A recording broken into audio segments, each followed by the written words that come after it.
Imagine a world where the state's only job is protecting you from harm, theft, fraud. That's it. No more, no less. That's pretty radical, right? Yeah. And that's really the heart of Robert Nozick's argument in Anarchy, State, and Utopia. And today, you're going to experience something a bit different. A unique two-voice AI conversation.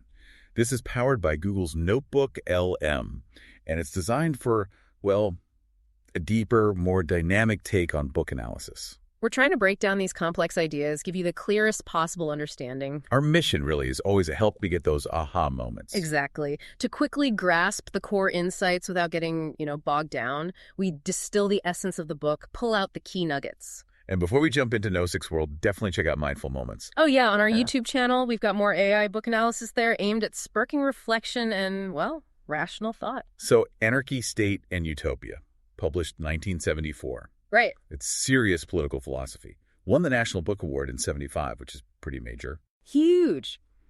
And it really landed as this powerful libertarian response specifically to John Rawls' A Theory of Justice, which had come out just a few years earlier. Rawls was his colleague at Harvard, actually. That context is so important. You have the 1970s, all these debates raging about welfare, the size of government. The state doing more and more. Precisely. And Nozick steps in with this defense of individual liberty. So our goal here is to really dig into his arguments for this minimal state and his pretty sharp critique of redistribution, and also just appreciate how he argues. His rhetoric is powerful. Okay, so the core idea, what's Nozick saying fundamentally? His central thesis, it's quite stark. Yeah. The only morally okay state is a minimal one. Minimal meaning, just the basics. Exactly. Police, courts, military, basically, protection against force, theft, fraud, and enforcing contracts. That's the list. But anything beyond that? According to Nozick, any state that does more, especially redistributing wealth or trying to engineer some fair outcome, violates individual rights. Period. It's unjustified. Wow. Okay, so unpack that. If individual rights are like the absolute foundation, what does that mean for things we take for granted, like taxes for social programs? Well, that's the radical part. He sees most taxation for purposes beyond funding the minimal state as essentially forced labor. It's taking the fruits of your time and effort against your will. Forced labor, that's strong language. So how does he justify any state then? Why not just anarchy? Great question. That's part one of his book. He argues this minimal state isn't imposed. It actually arises naturally from a state of nature, sort of like Locke described, but with a twist. The twist? Yeah, he thinks it can emerge without anyone's rights being violated along the way. Yeah. People form mutual protection associations. One dominant agency naturally arises. And eventually it becomes the minimal state, offering protection to everyone within its territory. It's an invisible hand process, he says. So not a social contract where everyone agrees to give up rights for security. No, more like individuals acting in their own self-interest regarding protection, and the state emerges from that without any grand agreement, crucially, without violating locking constraints on harming others or taking their property. Okay, that's the minimal state.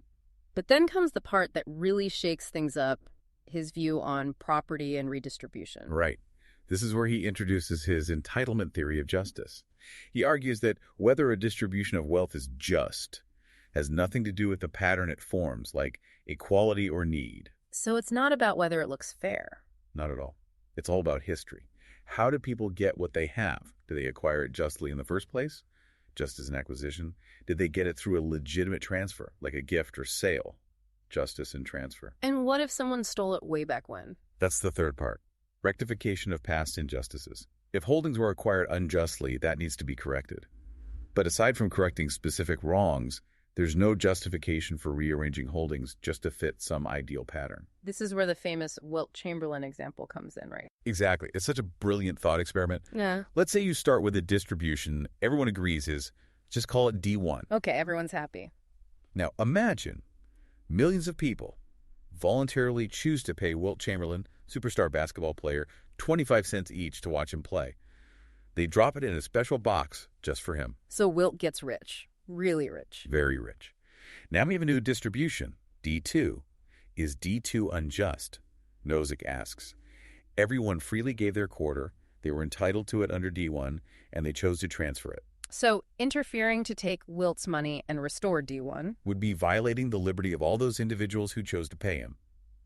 It shows, for Nozick, that you can't maintain a specific pattern of distribution without continuously interfering with people's freedom to do what they want with their own property. That's a powerful point. It directly challenges Rawls' idea that inequalities are only okay if they benefit the least well-off. Correctly. And any Marxist idea about collective ownership, too, it's all about individual entitlement, based on just acquisition and transfer. Let's talk about Nozick himself for a second. His credibility, his ethos. He was a Harvard philosopher, but didn't he start out, on the left? He did. He apparently had socialist leanings earlier on. That journey, I think, adds weight. He wasn't just born into libertarianism. He argued his way there. And he seems very honest in the book. Extremely. That's a key part of his credibility. He constantly raises objections to his own arguments, explores doubts, acknowledges complexities. He'll say things like, "This part is tricky," or "I'm not entirely sure about this." Which makes you trust him more, paradoxically. Absolutely. You feel like you're engaging with a mind that's genuinely grappling with the issues, not just preaching a doctrine. And the timing, writing this right after Rawls, that gives it a sense of urgency, doesn't it? He saw a need to defend liberty against these growing theories of pattern justice. Definitely. The 1970s context is crucial. There was a real intellectual battle going on about the role of the state, and Nozick saw individual liberty as being potentially sidelined. Okay, let's break down how he argues. We touched on ethos. What about the logic, the logos? It's very systematic. He builds his case logically. Starts with the state of nature, argues for the minimal state's emergence, then develops the entitlement theory, and then critiques alternatives, before getting to his utopia idea. Deductive reasoning, lots of counterexamples. Exactly. He anticipates what critics will say and tries to head them off with logical responses. And he engages deeply with big names, Locke, Kant, Rawls, Marx critiquing them carefully to build his alternative. And the pathos, the emotional appeal. We mentioned the Wilt Chamberlain example. That's a prime example. It's designed to hit you intuitively. Doesn't it feel wrong to take Wilt's money when people freely gave it? He taps into that feeling. He appeals to that sense of individual autonomy, like, it's my money, my choice. Precisely, and respect for the individual. He also uses rhetorical questions effectively, forcing you to confront your own assumptions. What about his actual writing style? It's clear. It's analytical, very precise. He doesn't shy away from philosophical terms, but he generally avoids unnecessary jargon. The goal seems to be clarity, even when the ideas are complex. And the tone feels engaged, critical. Sometimes a bit dry, maybe. Sometimes.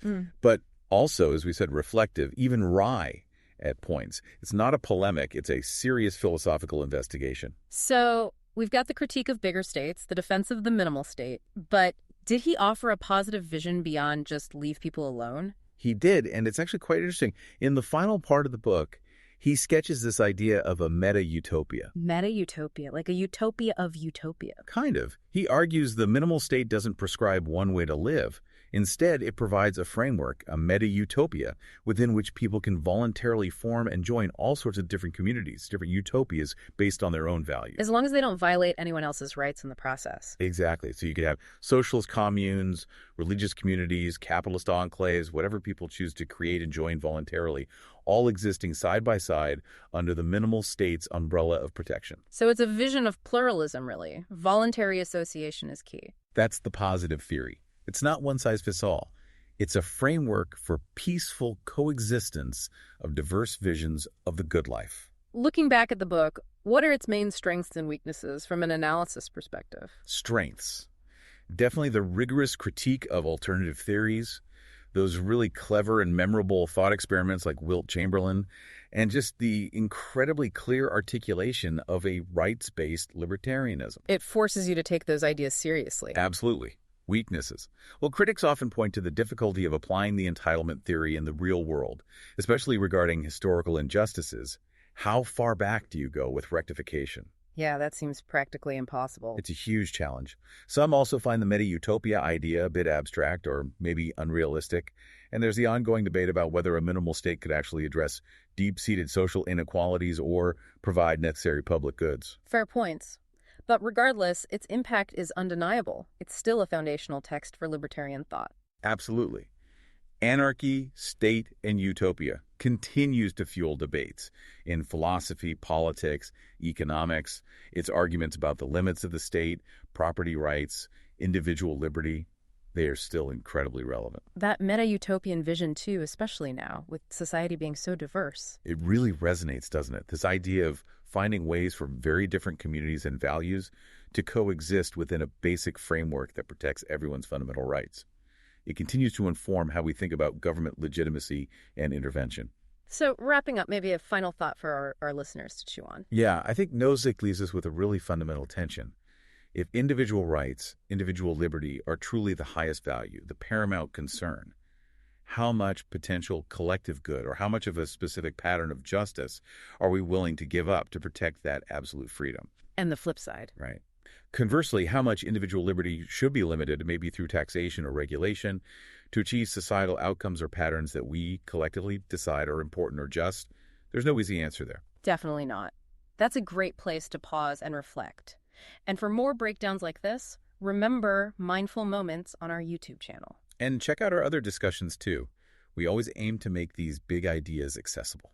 If you found this valuable, please do subscribe. Maybe share it with someone else who likes to grapple with these kinds of questions. And you can find a link to purchase Anarchy, State, and Utopia in our description if you want to read it yourself. Most importantly, keep thinking critically about these fundamental issues of justice, liberty, and the role of the state.